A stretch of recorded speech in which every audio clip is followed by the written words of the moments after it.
Me alegra mucho ver todo este auditorio, que hacía días que no venía yo por aquí y digo, bueno, casi me había olvidado. Bueno, concretamente hoy vamos a hablar sobre un tema muy bonito no solo porque lo tenemos ahí, sino porque justo ahora, dentro de un par de meses, se puede, digamos, celebrar el que por fin el Parque Natural Nacional, del Guadarrama se haya nombrado como tal. Ha habido muchos problemas por medio, no es todo lo que hubiéramos querido, es más pequeño de lo que se hubiera querido, pero bueno, los intereses de construcciones, económicos, políticos y tal, han estado siempre por medio. Luego la Comunidad de Castilla y León también puso ciertas pegas hasta que por fin lo ha aceptado, pero bueno, ahí lo tenemos. Y bueno, yo creo que ahora es una oportunidad de disfrutarlo. De hecho, mañana íbamos a ir de la mano de Pilar Lacasta y vamos a ir a hacer una visita al Parque Nacional de Guadarrama, y no ha podido ser, el tiempo, el hielo y tal. De todas formas, tenemos con nosotros a Pilar, que ya muchos de los que están aquí ya la conocéis o la conocen. El año pasado fuimos con ella al sureste y al suroeste en dos viajes excepcionales. Este año teníamos previsto pues irnos hacia el norte. En tono de broma decíamos el noreste y el noroeste. Y vamos a empezar con el Parque Nacional de Guadarrama, que con esas visitas no ha podido ser, lo hemos trasladado al 31 de mayo. Pero para las personas que todavía no conocen a Pilar, porque aquí hay muchos alumnos suyos también, diré que centra su investigación en la gran propiedad territorial y el paisaje desde hace muchos años, fundamentalmente en la Comunidad de Madrid, habiendo publicado varios libros y artículos para revistas científicas. Ha trabajado en el plan de ordenación de los recursos naturales del Parque de la Sierra de Guadarrama, formando parte del equipo que realizó el estudio de paisaje bajo la dirección del catedrático de la Universidad Autónoma de Madrid, Eduardo Martínez de Pisón. Ha formado parte del equipo de investigación formado por geógrafos de varias universidades de España para la elaboración del Atlas Geográfico de España que dirigió la Universidad de Oviedo. Ha formado parte del equipo de geógrafos de la Universidad Autónoma de Madrid encargado por la comunidad para la elaboración de un estudio que comprendiera el análisis, diagnóstico y evaluación de la calidad del paisaje de la comunidad, para el establecimiento de criterios de protección y ordenación del territorio. Trabaja actualmente en el proyecto de identificación, delimitación, caracterización y valoración de los paisajes agrarios de España. Ese ya ha acabado, ya ha salido el libro, si lo queréis, ya ha salido un tocho de libro. Está claro que os estoy leyendo el currículum del año pasado. Pero no me lo ha puesto al día. Ahora te lo pongo yo.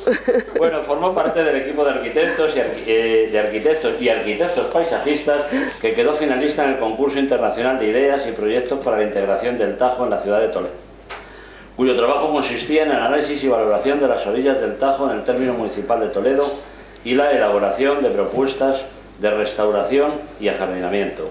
También trabaja con un equipo de filólogos en un proyecto de toponimia de la provincia de Cuenca.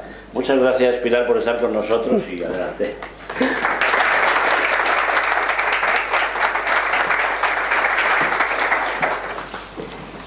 Buenas tardes. Muchas gracias muchas gracias por estar aquí. Hoy que ya se puede salir por ahí, que ha dejado de llover, pues muchísimas gracias por estar aquí. Y desde luego muchas gracias a la Universidad Popular, Carmen de Michelena, por invitarme, porque para mí es muy agradable estar aquí. Cuando Rodrigo me invitó a hablar del Parque Nacional de la Sierra de Guadarrama, pues a mí me hizo mucha ilusión, porque es un tema que me apetece mucho hablar de él. Pero tengo que reconocer que cuando me puse a trabajar para esta conferencia me empecé a poner muy nerviosa, porque es un tema peliagudo, del que todo el mundo sabe cosas, del que hay muchos errores, del que decir cosas que nadie ha dicho es muy difícil, y del que, si nos ponemos como yo me puse al principio a ver todo el trasiego que había tenido el parque en esos más de 13 años hasta que se ha conseguido declarar, me parecía aburridísimo, lleno de planes y de leyes ministeriales y de órdenes. Y yo decía, ¿cómo les voy a contar esto? Y entonces dije, ¿y qué les cuento? ¿Y cómo lo enfoco? ¿Y qué voy a hacer? Y bueno, entonces me fui a dar un paseo por la sierra, porque lo mejor para estas cosas es irte al campo, irte al monte.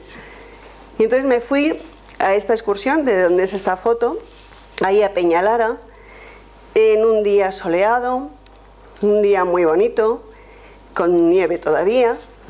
Y cuando llegué, lo primero que encontré fue este cartel.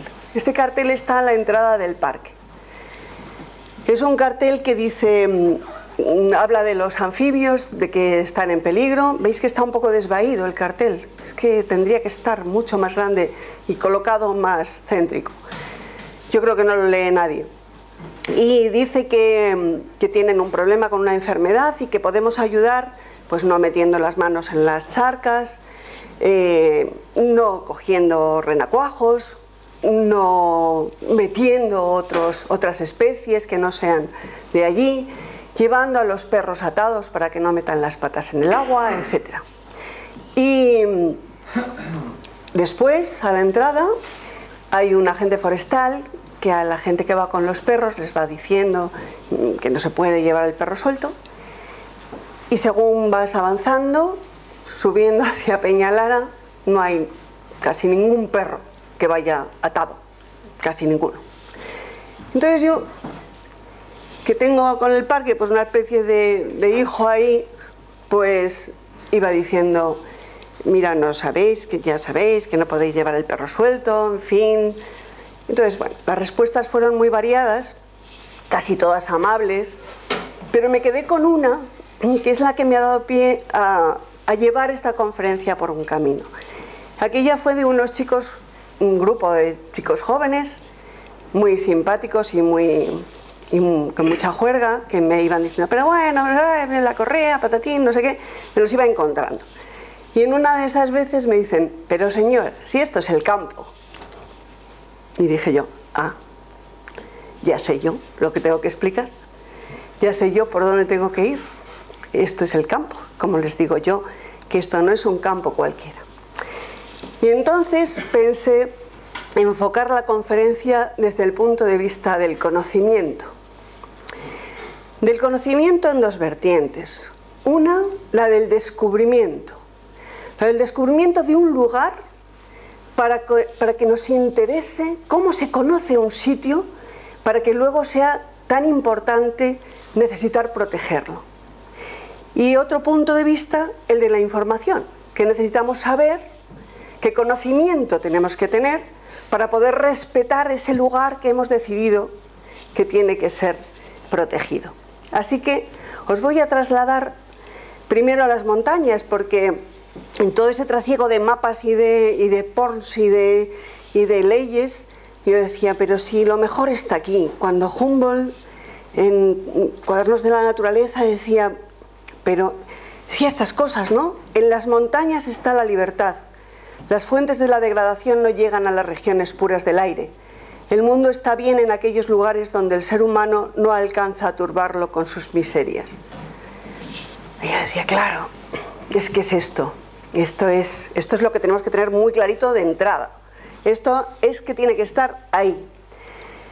Y Humboldt decía que el protagonismo es la naturaleza, que el hombre es insignificante. Y os he puesto este óleo que Thomas Mann pintó del parque, voy a poner las gafas, del parque de Yellowstone, donde se ve aquí a unos visitantes, a los que formaban la expedición, ahí en medio de esta naturaleza tremenda. Y también decía que el paisaje es trágico e inaccesible, y aquí estamos en el 19. ¿Y cómo se llega a este lugar? ¿Cómo se conoce este sitio?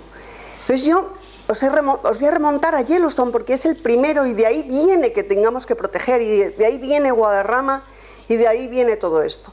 Entonces me puse a pensar cómo se llegaba a un sitio como este, cómo se descubría, y cómo se descubría en nuestra sierra de Guadarrama, por ejemplo, y vais a ver la diferencia. Cuando la llegada a Yellowstone es parte del momento en que se compra, que Estados Unidos, que el presidente Jefferson compra todo este trozo, la Luisiana, en 1803, y a partir de ese momento encarga a su amigo, a Luis, que va a ir con Clark, a estos dos, que hagan una expedición que vaya por el Mississippi, que suba por el Missouri, que llegue a ver si pueden llegar al Pacífico. Porque la idea es saber de ese territorio que han comprado y si se puede llegar al océano, y si pueden hacer ahí algo con todo ese territorio, y si tienen que comprar el resto para hacerse una gran nación. Y es una expedición militar, pero también científica. Ellos hacen todos los mapas y van recopilando todo el material que pueden, pero también para saber quién hay ahí, las tribus de indios que hay, si son amigos, enemigos, si se puede hacer algo con ellos, se puede comerciar, si se puede llegar al otro lado. De esa expedición hay un diario de Clark muy interesante que empezó a leerse, y uno de los miembros de esa expedición, John Colter, fue el siguiente que fue, en el 1807, y él descubrió el paraje de Yellowstone. Yo no sé si este ratón me va o no me va, que lo veo perdido por ahí. Ahí lo tenemos. Da igual, si me voy a liar de cualquier manera. Entonces, a partir de este momento empieza a hablarse de este lugar maravilloso de las rocas amarillas. Y eso hace que, después de otros cuantos que van a moverse por allí, el que me interesa es Ferdinand Hayden, porque este hombre, ya en 1871, decide, él es geólogo y director del Servicio Geológico, y decide llevar una expedición con dos figuras muy importantes, un fotógrafo y un pintor, porque quiere plasmar todo lo que hay ahí, porque quiere convencer luego a los congresistas para que se proteja esto, porque ya se está moviendo mucha gente por este lugar. El pintor sigue siendo Thomas Moran y hace estas maravillosas pinturas que desde luego convencerían a cualquiera, ¿verdad? Mirad el hombrecillo que hay ahí abajo, no sé si lo veis en la pantalla. Ahí hay un personajillo mínimo con esa cascada impresionante, espectacular, ¿eh? Y lleva un fotógrafo que hace fotos de los miembros de la expedición, pero que también hace unas fotos para que luego se vean en 3 dimensiones. Las hace dobles y luego con un estereógrafo. Esto es una nueva fórmula, es una novedad, y consigue hacer fotos maravillosas como estas, claro, de la época, para que se convenza el gobierno de Estados Unidos de que este es un lugar que tienen que proteger. Y efectivamente, en el 1872 se declara Parque Nacional Yellowstone, un lugar para poner al abrigo de toda depredación humana las bellezas naturales más destacadas de un país.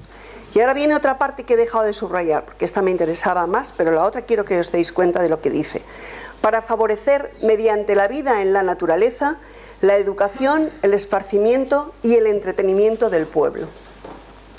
Porque aquí ya está empezando el turismo. De hecho, Yellowstone se convierte en un foco turístico de primer orden desde el principio.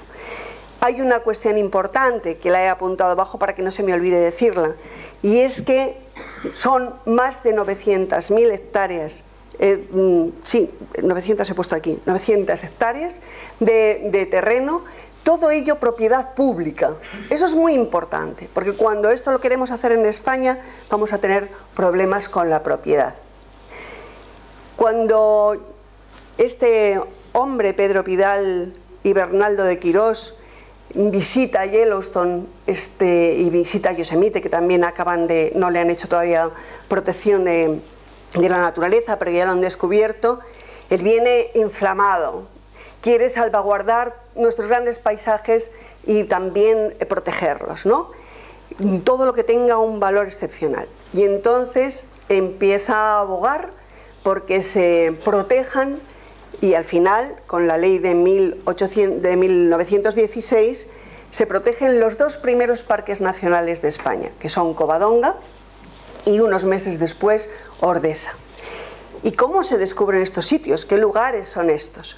La ley de 1916, llamada también Ley Gasset, dice que son parques nacionales, a los efectos de esta ley, los lugares o parajes excepcionalmente pintorescos, boscosos o escabrosos del territorio nacional que el Estado consagra declarándolos así, con el exclusivo objeto de favorecer su accesibilidad por vías de comunicación adecuadas, ya están pensando cómo, y de respetar y hacer que se respete la belleza natural de sus paisajes, la riqueza de su fauna y flora y las particularidades geológicas e hidrológicas que contenga, evitando con la mejor eficacia cualquier acto de destrucción, deterioro o desfiguración por la mano del hombre.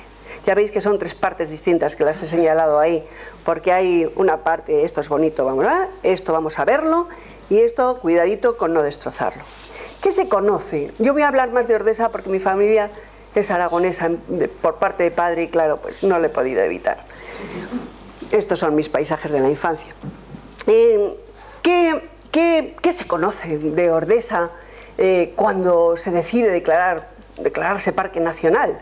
Fijaros qué foto más bonita de un fotógrafo de finales del 19, Lucien Briet, que tiene maravillas. Pues la verdad es que ahí vivía poca gente. Son montañas muy altas, muy escabrosas, y realmente la gente vive en unos altiplanos al pie, pero muy pocas familias. Así que realmente lo único que se sabe, lo único que se mueve por aquí es ganado y los pastores, que se mueven de arriba abajo. La ilustración nos va a traer el primer encuentro científico. Hay un hombre, hay más gente, pero yo, sobre todo curas, es muy interesante, pero hay este personaje, José María de Heredia, que es un militar, ingeniero, naturalista, que está haciendo trabajos geodésicos en el Pirineo, en la parte española, porque la francesa lleva otro ritmo, y que sube, se sabe que sube el primero, pero no lo pueden demostrar, a lo que se llama el Sum de Ramón, aquí a Monteperdido, aunque lleva el nombre del barón de la Carbonnière, porque él subió después y dejó constancia, y aunque subió después, pues el pico tiene su nombre. Ya en el 19, subió mucha gente, pero fijaros todos qué nombres tienen, muchos ingleses, gente que venía desde Francia, porque en el Pirineo francés lo que había ya era un turismo en el 19 de balnearios y cosas así que hacían que mucha gente quisiera pasar al otro lado y meterse por ahí y ver qué se podía hacer y qué se podía visitar y viajar de mala manera, pero este es un viajero de todas las montañas del mundo. Os pongo esta foto, este óleo, porque realmente a mí me hace mucha gracia. Este hombre es el primero que se hace hacer un saco de dormir con pieles de carnero, porque lo había visto a un pastor y él se encapricha. Tiene un precioso libro que es Souvenir de un montañar, y en él habla, yo os he puesto todo el texto, pero casi no lo vamos a leer, porque es muy romántico, si lo queréis ir leyendo. Él habla de que ha estado en todas las montañas, pero que realmente hablar del Pirineo es otra cosa, que los Pirineos son algo especial. Y de hecho, todo lo que él cuenta de las aguas, como bajan, que es un texto muy romántico, que se parece a los que puede hacer Gautier o que puede hacer cualquiera de otros que van a pasearse por las montañas, él encuentra que el Pirineo es algo excepcional. Entre él y Lucien Briet, que ya lo habéis visto antes, que hace estos mapas, que hace estas fotos de las cascadas de la Gavarnie, por ejemplo, este hombre va a influir mucho para que se decida hacer Parque Nacional Ordesa. Va a dar valor a todo lo que él está viendo, va a ponerlo en conocimiento. Pero fijaros que son todos los que vienen del otro lado del Pirineo, que no hay españoles en toda esta movida. Y luego están, no sé si veis ahí, en esta faja, Albucardo, en este dibujo. La cabra del Pirineo. Están los cazadores. Pidal era un gran cazador. Y estos cazadores vienen desde Francia también, una colonia inglesa afincada en el Pirineo francés, que van a pasar a España a cazar. Vienen como podían ir al Serengeti, igual. Acampaban en los poblados de abajo, con sus tiendas de campaña, con sus guías franceses, cogían las licencias en Torla y se dedicaban a cazar.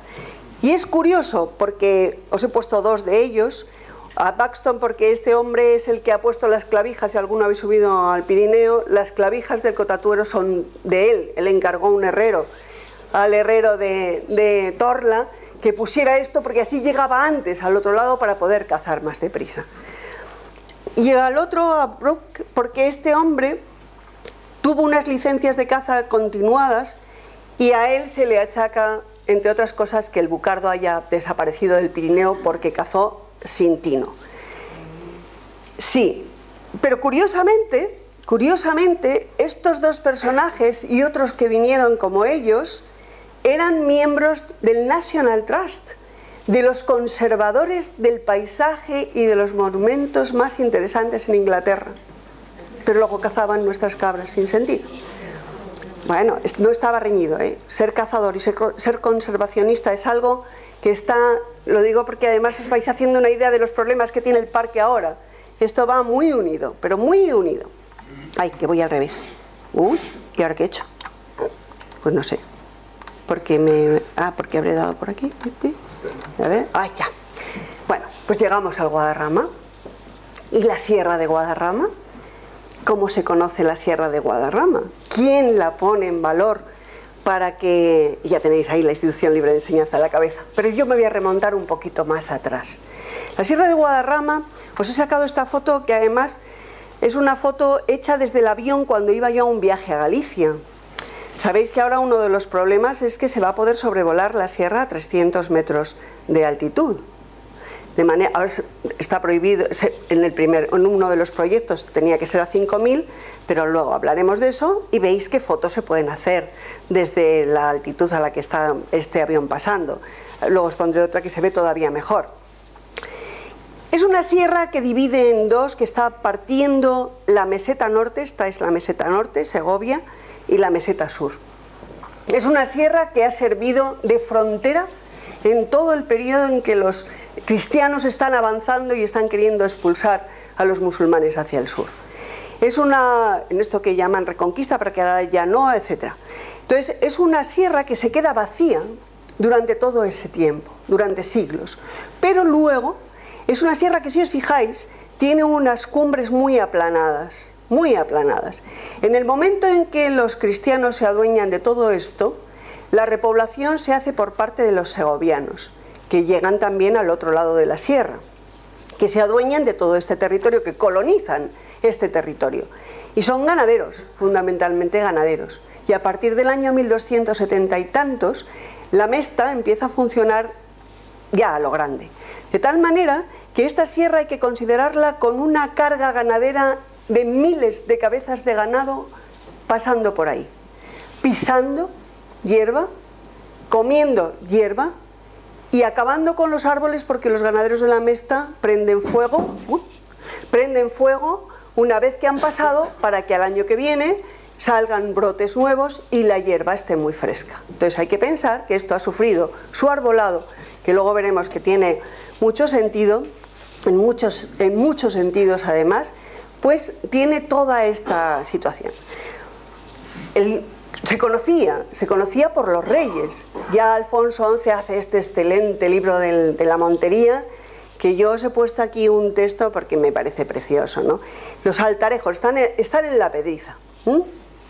Los altarejos es un buen monte de oso en invierno, señaladamente en tiempo de madroño. Es en el Real, pertenece al Real del Manzanares. Son las vocerías, que son los que asustan al oso para que baje, la una por cima del yelmo hasta el collado de la Siella. Es la otra desde el collado de la Siella, es decir, bajan al arroyo de la Majadilla y al arroyo de la Dehesilla, hasta el río de Sobre el Soto. Es en la Armada, está en el collado del Cabrón, y ahí le dan matarile al oso. Entonces, sabemos mucho de los paisajes de la sierra y de cómo funcionaba y de qué animales tenía y de qué plantas tenía. Los reyes, nuevamente, Felipe II conoce y hace conocer la sierra porque está buscando el lugar adecuado para poner su panteón y su monasterio.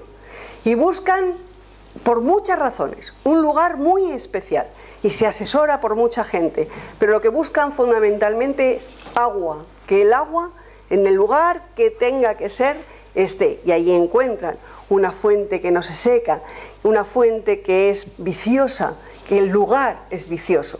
Vicioso en el sentido de fértil, de bueno, de estupendo.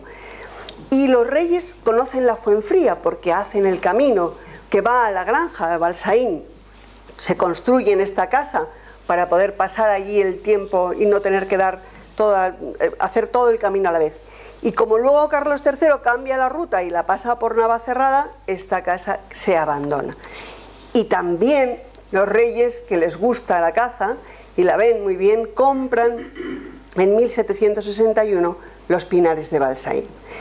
Ya empieza un movimiento científico muy importante con Carlos III. Nuevamente, el siglo XVIII, se crea el Gabinete de Historia Natural y a partir de ese momento los geólogos, los naturalistas, los biólogos se van a mover por la sierra constantemente desde Navacerrada a la Fuenfría y desde la Morcuera hasta el Paular, por todas partes buscando de todo.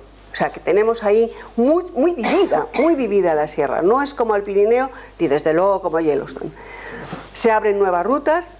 Jovellanos pasa recién inaugurado el puerto del León en 1749, de manera que aquí ya está, y ya se empieza a movilizar el mapa geológico en 1848, y ahí Casiano de Prado, que ya se había pateado la sierra y había recogido muestras de todos los lados, empiezan a hacer funcionar, y aquí está la fuente, sabéis que es el recuerdo de todos estos geólogos, ¿no? La fuente de los geólogos.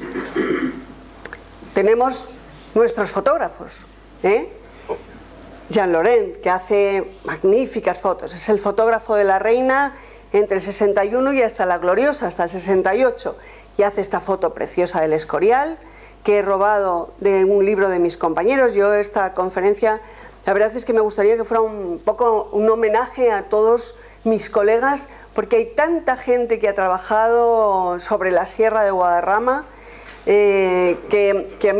bueno, que toda su sabiduría sirve para que nosotros luego podamos soltar una conferencia como esta, ¿no?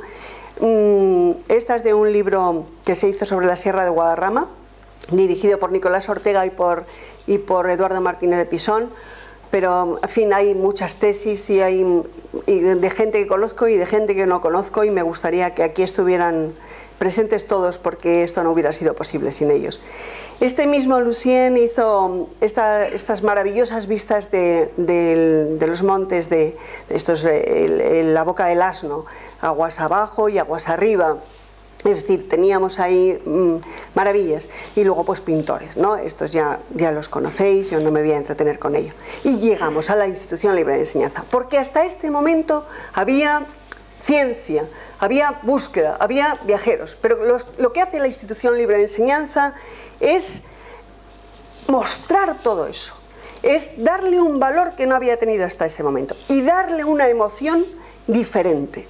Entonces, cuando se funda, a los 10 años de fundarse la institución, se hace ya la Sociedad para el Estudio del Guadarrama, intentando unir investigación científica y educación, y ahí se movió una pléyade de zoólogos, de geólogos y de botánicos de todo tipo, ¿no? De gente científica de todos los colores.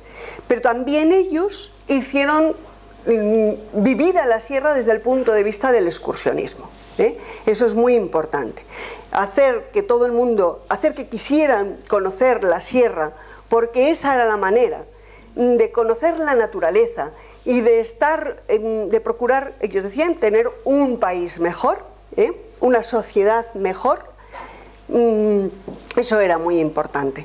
De hecho, Giner hizo uno de los recorridos más largos a través de la sierra, que ahora se está intentando. Yo estaba intentando poneroslo en un mapa, pero me llevaba tanto tiempo que he dicho, bueno, vamos a dejarlo. El caso es que la Institución Libre de Enseñanza y todos los que, pues por ejemplo, con ellas al poco tiempo se hizo, Obermayer y Carandel hicieron el primer mapa y el primer estudio de los glaciares de la Sierra de Guadarrama, y acertaron casi con todas las morrenas que han pintado aquí. Cartografiaron todo lo que había de restos glaciares en 1917. Pintores en la Academia de San Fernando estaba Carlos de Aes, pintó La Maliciosa, fijaros qué poco arbolada está, pintó la sierra desde muchos puntos de vista, su discípulo Aureliano de Beruete, mirad qué cuadro nos hizo de la sierra al fondo y todo un descampado desde el Manzanares en adelante, que luego veremos cómo en el año 23 se aboga por el árbol de una manera impresionante. Y por fin, en el año 2013, pues en junio se aprueba el Parque Nacional de la Sierra de Guadarrama. De la Sierra de Guadarrama. Yo me empeño mucho en el nombre porque el nombre ha tenido mucho trasiego también. Nos han vuelto un poco locos. Fijaros, aquí hay un cambio para el conocimiento científico de la sierra muy importante. Los primeros parques nacionales no se hacía ninguna investigación científica. Lo que se hacía era buscar la belleza, lo bonito, lo excepcional, Pero enseguida se dieron cuenta de que hacía falta saber, conocer. Y entonces pedían asesoramiento a Hernández Pacheco, que era el geólogo, el catedrático de geología, y era miembro de la Junta Central de Parques Nacionales. Él fue uno de los que abogó porque la Sierra de Guadarrama, en este momento que se estaba pidiendo ya que se hiciera parque nacional, no fuera así, porque se dio cuenta de que la propiedad privada en los parques nacionales españoles estaba dando muchos problemas, y la Sierra de Guadarrama tenía mucha propiedad privada y la sigue teniendo. Y entonces él decía, con esto vamos mal, lo mejor es que se hagan otras figuras de protección más pequeñas, que no engloben grandes territorios y que no tengamos estos problemas. Entonces, ahí tuvieron un juego interesante. Bueno, ¿por qué digo que este momento es importante para el conocimiento? Pues porque la ley del año 1989 de conservación de los espacios naturales y de la flora y fauna silvestre, que es la que está cuando se empieza a hablar del Parque Nacional, incluye expresamente un documento que tiene que contener un estudio muy riguroso de todo lo que contiene el lugar que se quiere proteger. Eso se llama el Plan de Ordenación de los Recursos Naturales. Es un estudio que tiene que estar hecho antes de la declaración del parque. Y después de la declaración del parque se tiene que hacer un plan rector de uso y gestión, que es muy importante y es el que muchas veces falta. Muchas veces se hace el POR, se hace el parque y luego se olvidan del PRUG, porque el PRUG pone en su sitio a los cazadores, a los que explotan una cantera, en un parque regional, por ejemplo, porque en un nacional no se puede hacer nada de esto. Entonces, ese plan es el que tiene que regir luego todo lo que se hace dentro de la zona protegida, y ahí es donde tenemos serios problemas, ¿no? ¿Qué pasa entonces? Pues que se hace el POR de la Sierra de Guadarrama y empezamos a tener un conocimiento de la sierra mucho mayor todavía del que se había tenido hasta este momento. Y aquí trabajan un equipo de científicos enorme. De aquí sale una cartografía como la que estáis viendo, con toda la diversidad de los tipos de vegetación, con toda la diversidad de los ecosistemas, por poneros un par de ellos, porque claro, estos son tomos y tomos de lo que hay en la sierra, ¿no? Nosotros trabajamos en estos, en las unidades de paisaje. Nos hicimos las unidades de paisaje de la sierra, nos salieron todas estas que veis ahí, con una diversidad muy grande, que podríais pensar, bueno, pero esto se parece a los ecosistemas. Sí y no, porque luego, dentro de un ecosistema de pinar, por ejemplo, por poneros un ejemplo, pues podéis encontraros con paisajes tan diferentes como estos. Desde pinares asilvestrados, a pinares enfermos como este de la Pedriza, a pinares repoblados, a pinares con una explotación forestal, sin sotobosque, todos rectos, o sea, formas completamente distintas, sotobosques completamente distintos, no tiene nada que ver. Los paisajes cambian un montón. Y también estudiamos, como éramos todos los que habíamos trabajado propiedad, éramos varias tesis de propiedad pública y la mía que es de propiedad privada, con el director de nuestra tesis, de todas las nuestras, que era Rafael Mata, pues hicimos todos los mapas de la titularidad de la tierra. Entonces podéis ver, por ejemplo, que todo lo verde es titularidad de la Comunidad de Madrid. Esto amarillo son titularidades privadas, esto azul es lo que todavía pertenece a Segovia, de la Comunidad de Villa y Tierra, este es el Valle del Lozoya, y luego pues tenemos aquí lo de Cuelgamuros, que es del Estado, o ya todos los bienes que son de los ayuntamientos, de las asociaciones de las comunidades de vecinos, etc. Entonces, esto nos dio nunca habíamos hecho coincidir estos trabajos y dio cosas muy interesantes. Por ejemplo, que muchas de las interpretaciones que se habían hecho de solanas y umbrías en cambios de vegetación en la sierra, pues resulta que lo que coincidían era con propiedades diferentes, propiedades y gestiones diferentes y cosas por el estilo. Y luego, claro, ha servido para que se viera dónde se podía meter mano en la protección y dónde había problemas, ¿no? De la Sierra de Guadarrama, de todo lo más especial que tenemos aquí, porque pensaréis, pero bueno, glaciares y erosión glacial hay en Ordesa, hay en Covadonga, en Picos de Europa ahora, hay también en Sierra Nevada, sí, pero aquí son en rocas silíceas, en granitos, y no lo hay en otras montañas. Entonces tenemos ya, ahí sabemos mucho de dónde están las morrenas, de dónde están las lagunas, de dónde están las turberas, de dónde están los umbrales, de dónde está todo lo que ha hecho funcionar. Y con los últimos tiempos que están averiguando además exactamente con unos métodos científicos que son novedosos, todo el trasiego del hielo, hasta dónde llegó en la última glaciación, cuál fue el lugar de la anterior, es decir, aquí se sabe perfectamente dónde ha estado esa masa de hielo de unos 300 metros de espesor que cubría esta parte de la sierra, ¿no? Esto se sabe muy bien, se sabe dónde están los circos, se sabe mucho sobre estas lagunas, hablar de estas lagunas es hablar de los anfibios, y de los anfibios, estos que hay que proteger, y que no hay que dejar a los perros que se metan en las charcas. Pues ¿qué está pasando? Pues que se están muriendo los pobres, y se están muriendo porque siempre hay alguien que sube y hace cosas como meter un pez o un tritón o un no sé qué que se ha traído de no sé dónde y lo mete ahí, y entonces acaba con los de su sitio. O bien ahora en los años 90 se propagó un hongo que venía de Sudáfrica, parece ser que en la bota de algún caminante, y que ha hecho que estos dos grandes colonizadores de las lagunas más altas, el sapopartero y la salamandra, pues hayan desaparecido. Ahora hay un programa de reintroducción, los están volviendo a colocar, pero tienen otro peligro, y el peligro ahora es el calentamiento global, y es que otros anfibios que están en lagunas más abajo están subiendo en altitud, buscando, como ya no tienen tanto frío, pueden sobrevivir ahí en altura. Y entonces están sufriendo los que vivían ahí, los endemismos. Y una cosa muy importante que hemos aprendido, que ya la sabíamos, pero todo esto se ha aumentado la cantidad de información, es que a medida que subimos, la diversidad, tanto florística como de fauna, disminuye, pero que aumentan los endemismos.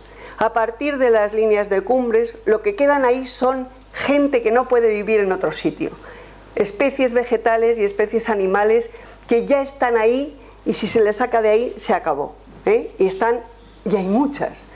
Es muy rica la sierra y es muy rica la cumbre. Sabemos mucho acerca, ya lo sabíamos, pero hemos abundado más en ello, en la importancia que tienen los pinares y la importancia que tienen estos pastizales desde el punto de vista histórico.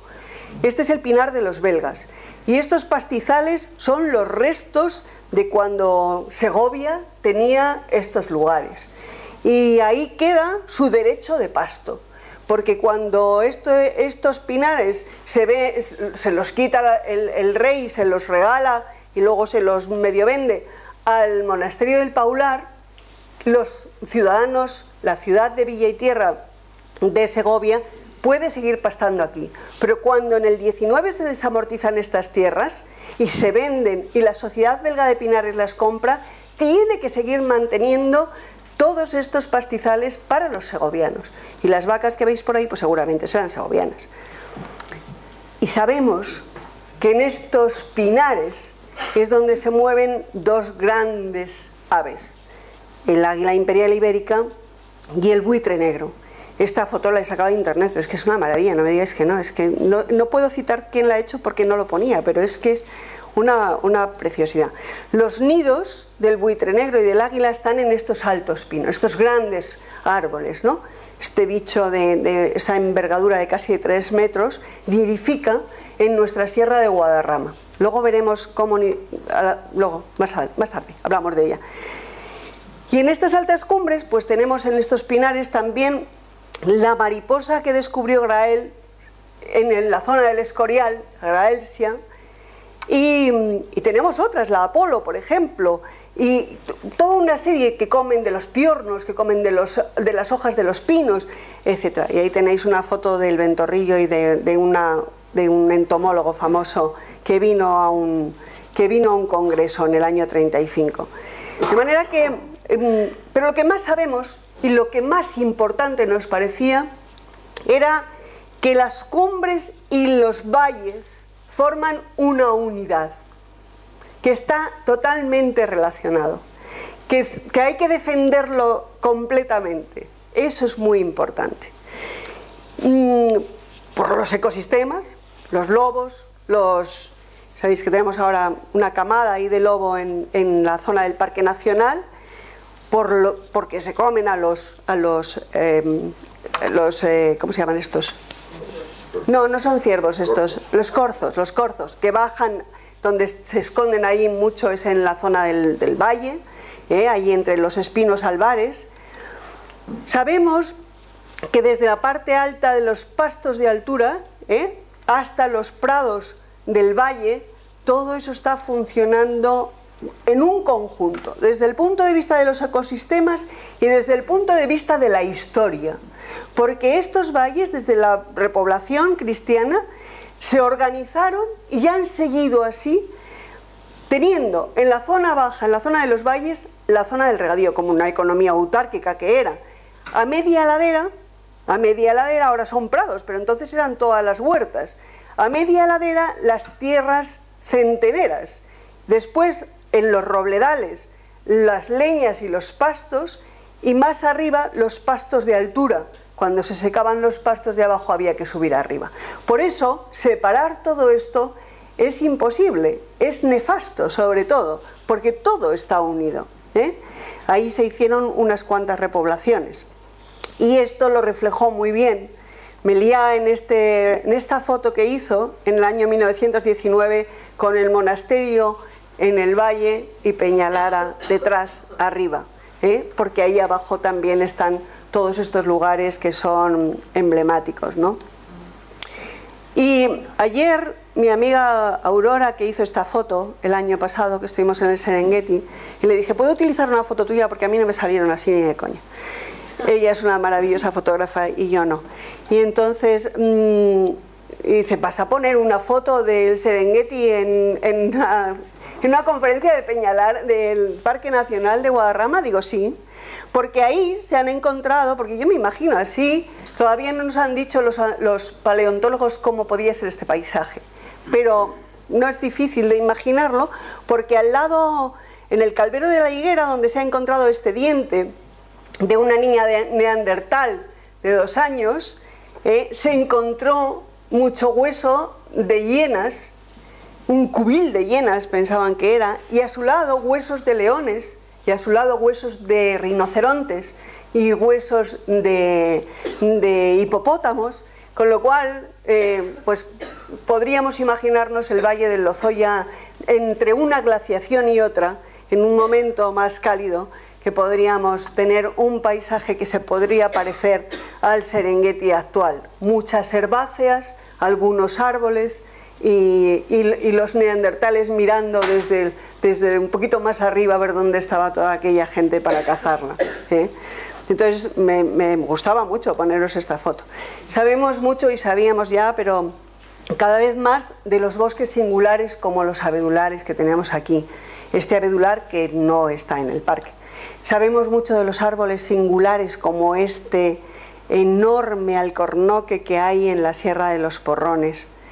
Sabemos mucho y hemos aprendido, esto lo sabemos ahora, es nuevo, que hay dos hábitats que no tenemos en ningún otro parque nacional de la red de parques nacionales españoles.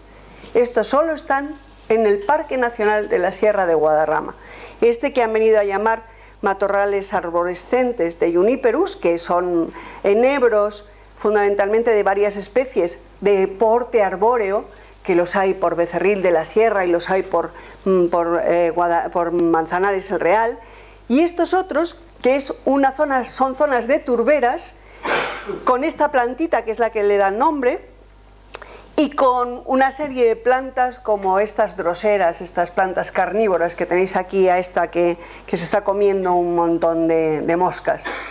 Estos dos tipos de paisaje, estos dos ecosistemas y estos hábitats no están representados en ningún otro parque nacional de España. Los tenemos, porque ahora con la nueva ley hay que buscar que sea original. Además de bonito, tiene que tener algo diferente. Sabíamos mucho acerca de los aprovechamientos tradicionales. Aquí tenéis a los gabarreros sacando con bueyes las maderas de balsaín, pero sabemos también mucho de los aprovechamientos actuales. En fin, tenemos un gran conocimiento de la sierra. ¿Qué vamos a proteger? Pues vamos a proteger todo lo que os he contado y mucho más, que no me daría tiempo de ninguna manera a contároslo. El año 1998 es el comienzo. En el año 2013, el 25 de junio, es cuando sale la ley que declara Parque Nacional la Sierra, se llama así, Parque Nacional de la Sierra de Guadarrama. De la Sierra de Guadarrama. Insisto en esto, porque vais a ver qué lío de nombres. Fijaros que se van a proteger, se van a conservar 33.960 hectáreas, de las cuales 21.000 y pico son de Madrid. Cuando la Comunidad de Madrid anuncia su parque nacional, lo anuncia con 33.664 hectáreas. Ni en la superficie se ponen muy de acuerdo. Hablan, lo explican con muchísimo interés. Es el 15º Parque Nacional de España, es el segundo en riqueza natural, es verdad. Estamos a la par que Doñana en muchas cosas, siempre por debajo de Picos de Europa, pero realmente con una riqueza impresionante. Y ahí tenéis toda la red de parques nacionales. El nuestro es el último que se ha declarado el 25 de junio de 2013. Esto empieza, como os decía, en el año 98. Un ministro de Medio Ambiente decide que quiere crear este parque. Tiene, en principio, el asentimiento tanto de la Comunidad de Madrid como el de Castilla y León. Lo que pasa es que luego Castilla y León, como ha dicho muy bien Rodrigo, empieza a renquear y hacen cada comunidad autónoma hace un acuerdo con el que va a ser el director del Plan de Ordenación de los Recursos Naturales, que en nuestro caso es la Universidad Autónoma, y Eduardo Martínez de Pisón, que va a ser el director de este Plan de Ordenación. Y a él se le entrega este espacio ya dado sobre el que se va a trabajar. Es un espacio siempre más grande de lo que se va a proteger, pero a partir de aquí el estudio tiene que ser de todo este ámbito. Y os lo he tuneado un poquito para que veáis, porque si no es una mancha gris que va a haber, pues va desde Santa María de la Alameda, más abajo, más al sur del Escorial, hasta el puerto de Somosierra, baja por toda la Nacional 1 hasta la Cabrera y luego ya se mete por Soto del Real, Moral Zarzal, Guadarrama, Alpedrete, hasta el Escorial. Y por Segovia, pues coge La Granja, coge Balsaín, llega casi hasta Segovia y casi hasta Turégano. Todo ese ámbito va a ser el ámbito de estudio del POR. Después de hacer todo ese estudio del que os he hablado un poquito nada más, pues hay que hacer una zonificación. Hay que decidir dónde está lo bueno, lo mejor, y luego lo que ya es, a ver qué tipos de protección se hacen. Y para que os deis cuenta, el POR que la Universidad Autónoma presentó a la Comunidad de Madrid en 2006, en 2007 sale otra ley, coge una zona de parque nacional que es todo lo verde, que tiene dos partes, esta verde más clarita y esta verde más oscura, ¿veis? La verde más clarita son las cumbres y la verde más oscura son las faldas, casi hasta los pueblos del valle, es decir, cogen cumbres, pinares, robledales y hasta la Pedriza, por supuesto, hasta los pinares de Canencia, hasta la Perdiguera y hasta el puerto de Guadarrama. Todo eso se propone como parque nacional, con una zona de más protección y otra un poco menos, pero como parque nacional. Y luego alrededor, pues ya hay zonas de colchón, digamos, lo que sería todo el área de transición, con algún paisaje protegido en la zona del Escorial y Cuelgamuros, etc. Pero parque nacional es todo eso. Y el de Castilla y León es mucho más austero, coge menos, no propone parque nacional, le cuesta mucho sacar esto, de hecho no se aprueba hasta el 2010, pero Madrid saca una propuesta de parque nacional de 34.084 hectáreas, es decir, casi lo que es ahora todo el parque nacional de las dos vertientes. Solamente Madrid, solamente Madrid. Esto quiero que os quede muy claro. La propuesta que había era de un parque nacional que, como decía Pisón, las cumbres y el valle están unidas. La montaña no se puede hacer una cumbre y el resto dejarlo ahí. Pero a los científicos luego se les hace poco caso. Estos planes de ordenación se van a aprobar en las distintas comunidades autónomas, pues uno el año 2009 y el otro el 2010, pero enseguida empieza a haber cambios. Por ejemplo, en el de Madrid, fijaros que aquí hay un cambio del POR que os acabo de comentar, que tiene un parque nacional muy amplio, se le reduce ya un trozo.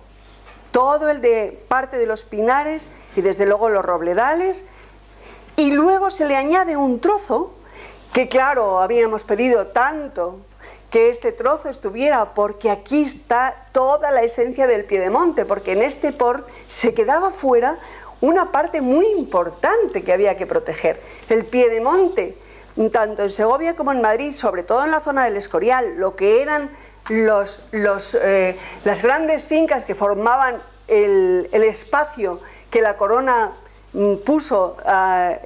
metió en el monasterio del Escorial, lo que era la cerca de Felipe II, pero claro, eran fincas, todas estas dehesas, monasterio, el Campillo, las Torreras, la Granjilla, la Herrería, desde la silla de Felipe II, privadas todas.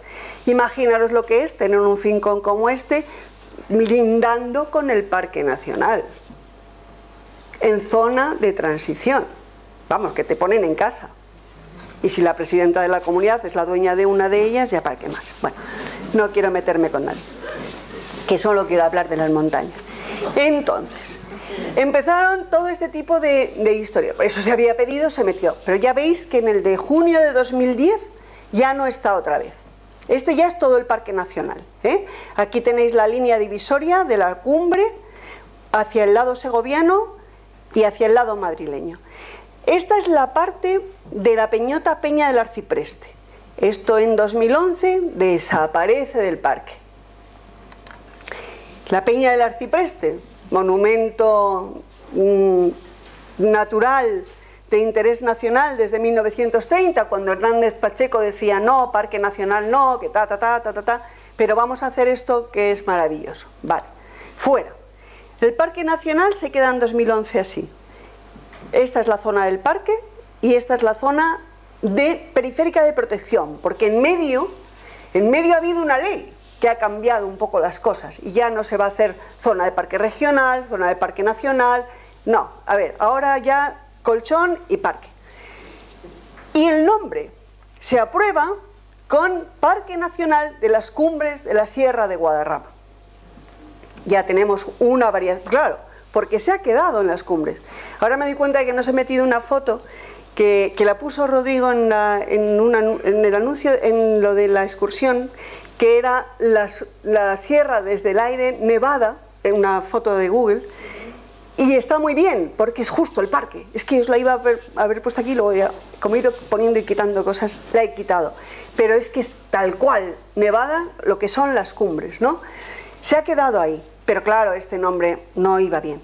A partir de aquí empieza un movimiento, bueno, todo el tiempo, un movimiento, pero con las alegaciones, muy importante, desde todos los puntos de vista. Yo os voy a poner un par de ellos.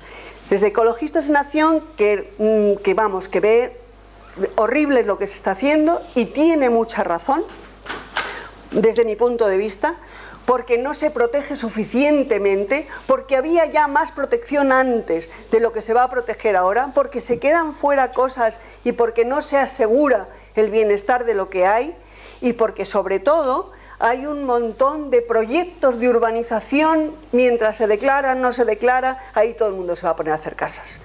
Todos estos, 40 y tantas mil viviendas nuevas en todos los municipios que hay alrededor del parque. Menos mal que vino la crisis, porque si no... Desde estos que pretendían efectivamente darle una vuelta completa al calcetín y que además hubiera una zona mucho más amplia y que todo se viniera, habría que modificarlo todo, a otro tipo de grupos que lo que pedían era que zonas de mucha importancia, como vais a ver ahora, estuvieran dentro. Pues por ejemplo que se llegara hasta el puerto de la Linera, o por ejemplo pues que el Pinar de los Belgas se quedara dentro, o por ejemplo, porque y Balsaín, que es toda la cabecera del Eresma, que son los pinares de Balsaín, son los dos pinares emblemáticos de Madrid y no están en el Parque Nacional. Que se continuara por la Mujer Muerta y se llegara hasta la Sierra del Quintanar, que vais a ver por qué, porque es muy importante, y así varios puntos, ¿no?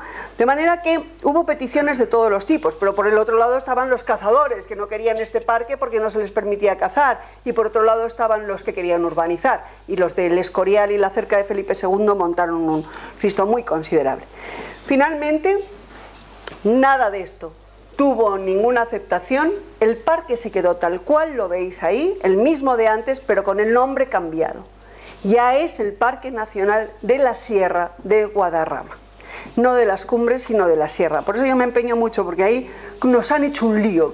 Yo cuando miro mapas digo, pero esto es de cuándo era, de cuándo eran las cumbres, o de cuándo era esto, y esta ley, de qué momento es, porque es todo el rato cambiando cosas, ¿no? Bien, finalmente este es el parque. Este es el parque, tiene un parque nacional que se estrangula prácticamente en el puerto de Navacerrada, que deja fuera el puerto de Navacerrada y Valdesquí, que tiene una forma que evidencia las cumbres. Esto es toda la cumbre de cuerda larga hasta la Pedriza. Esta es la cumbre de los Carpetanos y luego viene por aquí hacia la Mujer Muerta. Y luego tiene un área de transición y luego tiene un área alrededor que es el área de influencia socioeconómica, que son todos los pueblos que tienen superficie dentro del Parque Nacional y que tienen, por lo tanto, como van a tener pérdida de rentas, derecho a subvenciones, etcétera, etcétera. Este es el Parque Nacional. Y para terminar, os voy a llevar otra vez a los años 20 para que comparéis cosas y veáis qué pelea tenemos desde siempre. Yo os he hecho ahí un dibujillo más o menos aproximado de la petición de protección que había en los años 20. El año 23, y aquí tengo que acordarme mucho de un compañero mío, Manolo Moyá, porque ha estudiado mucho la Sierra de Guadarrama y la relación con la Institución Libre de Enseñanza, y leyéndole me ha hecho ir al periódico El Sol y me lo he bebido, porque es magnífico, es lo que se reivindicaba entonces. Os pongo algunos trocitos, ¿no? Entonces, eso es lo que se reivindicaba entonces. Esto es en lo que se ha quedado ahora, menos la parte de dentro, como ya veis, Y entonces decían ya en El Sol: no hay necesidad de descubrir la Sierra de Guadarrama a sus devotos vecinos de Madrid, pero ya va siendo necesario descubrírsela al Estado. En esa época hay dos cuestiones que preocupan y por las que se pide la protección. Una es la destrucción del arbolado y otra es la apertura del turismo. Construcción de vías de comunicación. La gente tiene que ir a la sierra, abogan todo el tiempo. Dicen, vamos a ver, la casa de campo, si tuviéramos la casa de campo o el Monte del Pardo, pero como están cerrados para los madrileños, pues hay que llevarlos a la Sierra de Guadarrama. Y esa Sierra de Guadarrama tiene que ser para los madrileños. Pero ¿cómo van? Si no pueden llegar, si no hay medios de transporte, si es caro, ¿cómo llegan? ¿Cómo se oxigenan esta gente que está viviendo en esas condiciones, ¿no? Entonces, el arbolado, ellos hablan de que hay que hacer una zona de protección que vaya desde las tapias del Pardo a las murallas de Segovia y de Ávila, y desde Zarzalejo hasta Miraflores. O sea, toda esta zona es lo que querían proteger. Con un arbolado que están hablando de que los pinos, y os pongo ahí un poco lo que decía El Sol, ¿no? Que hay que aprestarse a la defensa de los pinares del Guadarrama, porque son del procomún, porque pertenecen a todos y se haya adscrito al porvenir de esta gran ciudad. O por ejemplo la preocupación que desde Villalba, por eso os he puesto ese cuadro de Beruete, de Aureliano de Beruete, en el que se veía ese descampado que llegaba tan lejos, ¿no? Dice, de Villalba para acá ya no hay campo. Esto se lo dedico a un alumno del Puma de ayer que me decía, pero las fincas, se lo dedico a él, ya no hay campo, no hay más que fincas. Y si con el pretexto de fomentar el turismo y la colonización en el Guadarrama, dice, pues no se podrá ni comer la tortilla al que pueda ir. Sigue, es posible que pronto esté todo acotado. No nos contentamos con el aire libre, queremos también el campo libre, el arroyo libre y el pino libre. Os lo pongo porque estamos en las mismas. Solo que aquí además añadían, nos vamos a tener que ir a Gredos, pero es que en Gredos ya sí que no hay nada libre. Aquí, esta parte que pretendían ellos proteger y arbolar y cuidar los árboles, la tenemos ya en este estado de urbanización. En vez de saltar de árbol en árbol, pues saltamos de urbanización en urbanización, con lo cual ya el problema del árbol aquí, de los molinos hacia Madrid, ya ha desaparecido. Ahí ya no tenemos que preocuparnos. El resto de los árboles, ahí hemos mejorado. Nuestros pinares ya no son lo que eran. En los años 20 estaban llenos de procesionaria. Los talaban sin sentido. Los ingenieros forestales marcaban los árboles que se podían talar, pero eso no se respetaba. Con lo cual había un peligro de destrucción de la arboleda tremendo, viéndola al borde de la extinción. Y esto también se lo dedico a un alumno de ayer, porque me decía, ¿qué pájaros son los que comen orugas? ¿Qué pájaros son los que comen procesionarias? Y hay varios, pero entre ellos está el cuco, está el herrerillo, está la bubilla. Por eso ponen, cuando vais a la sierra, a lo mejor veis estas casitas, que son para pájaros insectívoros. Pero luego tienen otros depredadores estas orugas. Los huevos se los comen las chicharras, y las mariposas las cazan los murciélagos. Y os diré que Madrid, la Sierra de Madrid, tiene 10 especies distintas de murciélagos, todos ellos comedores de orugas. Por lo tanto, entre esto y otras muchos sistemas, nuestros árboles ya no tienen ese grave problema que tenían entonces. Tenemos unos pinares muy saneados, tenemos algunos repoblados y asilvestrados, porque se repoblaron los pinares de la Barranca, se repoblaron los pinares de Navacerrada y Cercedilla todos, y tenemos pinares que se han mejorado. Balsaín estaba muy deteriorado en el siglo XIX y los planes de ordenación lo han mejorado mucho. Y el de los belgas, en cuanto ellos lo compraron, hay que decir que lo pusieron en marcha muy bien, porque trajeron ingenieros forestales alemanes y belgas, y tenían unos sistemas mucho mejores que los españoles.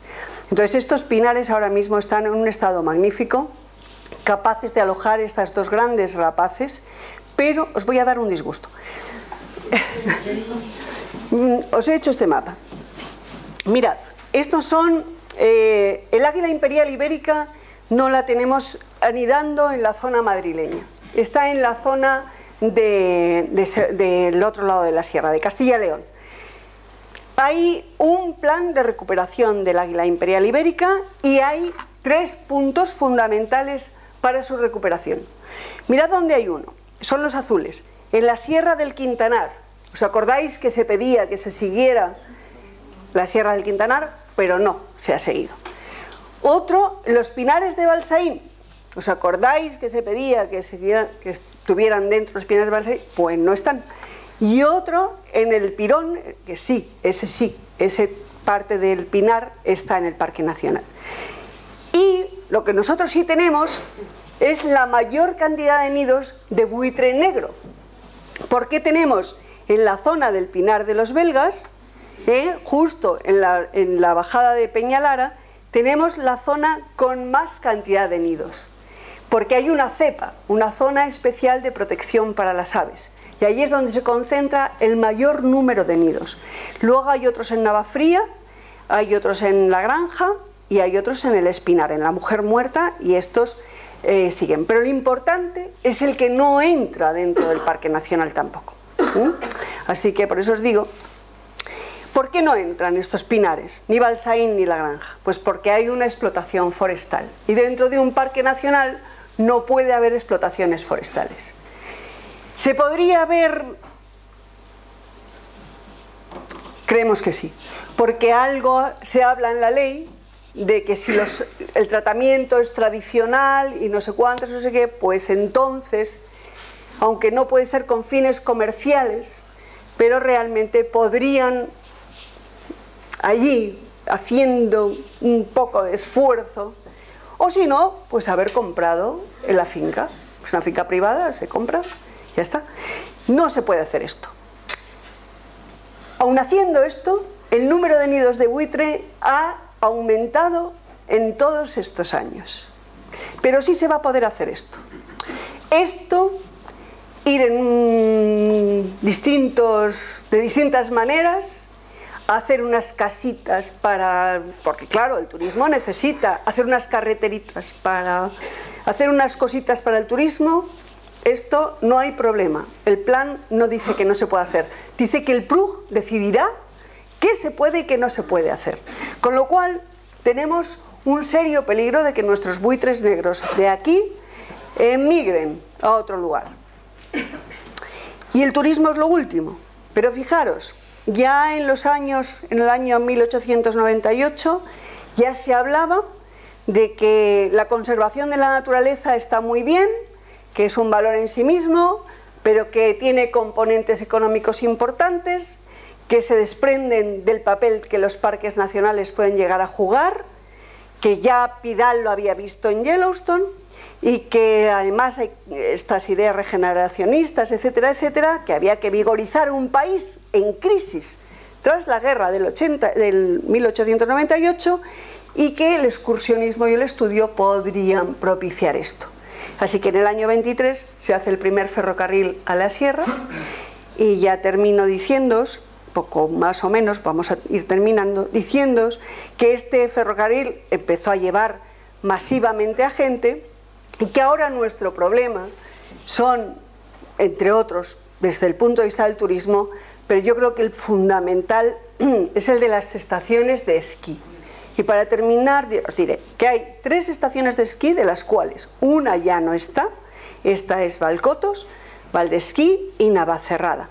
Valcotos tuvo una experiencia nefasta. Valcotos, esta es una foto antes de que se comprara en el año 98, que lo mismo que pongo verde a un político, pongo bien a otro, porque a mí me da igual esto. Gallardón dijo que se compraba esta finca y se compró y se restauró. Porque esta finca había tenido daños impresionantes desde los años 60, que es cuando esta propiedad privada pone ahí la estación de esquí. Y para hacer esa estación de esquí monta todo este tinglado que veis en esta foto aérea, de remontes, de caminos, de no sé cuántos y no sé qué, pero no fue lo peor. Lo peor era que esa finca la estación de esquí estaba puesta al revés de cómo se tiene que alimentar con la nieve, es decir, orientada hacia el sur. Orientada hacia el sur, cuando se hace, había mucha nieve, pero cuando deja de haber nieve, tienen un serio problema para mantenerla. ¿Y cómo la mantenemos? Pues haciendo nieve artificial. ¿Y cómo hacemos nieve artificial? Ah, muy fácil, mirad qué foto desde el avión a Galicia.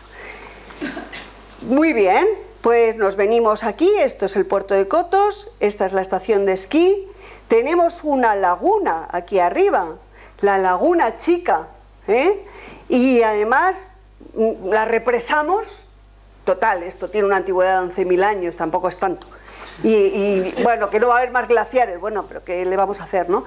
Rompemos la morrena, la destruimos, porque total, esa morrena, ¿a quién le importa? Y montamos ahí, le echamos un poco de hierba artificial para que enganche bien la nieve y ya está. Y ya está. Y se destruyó todo, todo. Aquí tenéis el resto, fijaros los circos glaciares que bien se ven en esta foto. Aquí tenéis uno de los circos glaciares y otro aquí. Mirad qué maravilla. Entonces, bueno, la destrucción fue impresionante y la restauración ha sido impresionante. Se ha gastado mucho dinero, pero ha servido de mucho. Ha sido una restauración que, menos la morrena, lo demás está restaurado, está creciendo su hierba, sus ecosistemas, porque claro, si cambias la hierba cambias todo. Los caminos ya no se ven, las pistas se quitaron los remontes, se quitó todo y aquello ha mejorado. Ahora tenemos otro tema y es el tema de Navacerrada. Navacerrada es un basurero, es un desastre, es un horror, tiene 3 partes, la parte esta es la alta, la del puerto, y luego están abajo todos esos edificios de una estación de esquí, pues que también iba a ser maravillosa y se llenó de casas porque un pinar que se cedió para que se hiciera un hospital, pero luego ya no se hizo el hospital, se hizo un hotel, etcétera, y empezaron a salir casas ahí como hongos. Pero ¿qué pasa? Pues que la gente ahora, no, si va a Navacerrada a esquiar, se vuelve a su casa por la noche, y si no, no va a Navacerrada, que no hay nieve, se va a los Pirineos o se va a los Alpes, que ahora hay dinero. De manera que, claro, todos los edificios que hay, que no os pongo más fotos para no hundiros en la moral, pero que si vamos a la excursión, si venís conmigo, iremos a verlos, están destrozados. Y este es Valdesquí. Valdesquí y Valcotos, curiosamente, han quedado en un perfecto lugar para poder ser unidas en un futuro. No sabemos cómo ha salido esto en el último momento, ni a quién se le ha ocurrido la idea, pero el caso es que está ahí y está con seria preocupación. Esperemos que el parque no se quede como este dibujito que a mí me ha encantado, y aquí lo pongo, que es una isla, que es el peligro de los parques nacionales, con todos los animalitos ahí subidos, con los aviones pasando por encima, los pobres nidos de buitres no sé qué van a hacer, y con los coches rodeándole. Esperemos que no sea así.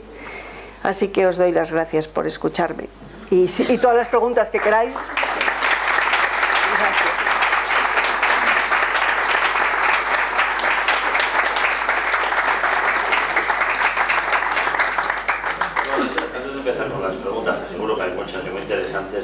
Para eso era. Vamos a dejar personal.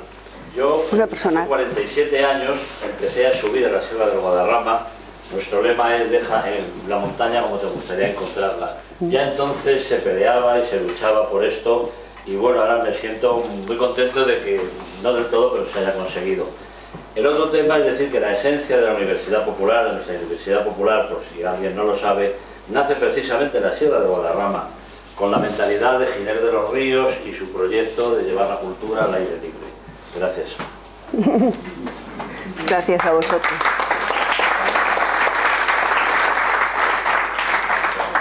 Yo he dejado pinceladas ahí para que a vosotros, que si queréis saber más, si queréis que volvamos a algún mapa o alguna cosa. Sí, sí. Tengo un par de preguntas. Lo que comentabas de la zona de unión que se podría utilizar entre la estación de Navacerrada y Valdesquí, ¿al final ha quedado dentro o fuera? Porque no, fuera. No está dentro del parque. Pero ¿no? Una sentencia en contra, porque no se lo denunció de Ecologistas en Acción y el juez dijo que... Está fuera. Sí, pero está fuera del parque. Ahora mismo está fuera del parque. Son 2 trocitos ahí, sí, que no son parque nacional, justo en el nexo de unión, porque la zona de Navacerrada además es el sitio emblemático de Madrid y está en mitad del parque, es tremendo así. Sí, perdona.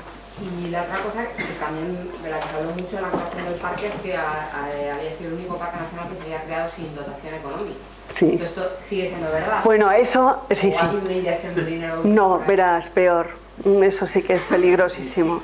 La ley que ha salido en 2007, salen dos leyes, una de la red de parques nacionales y otra que es la que ha cambiado, la del 98.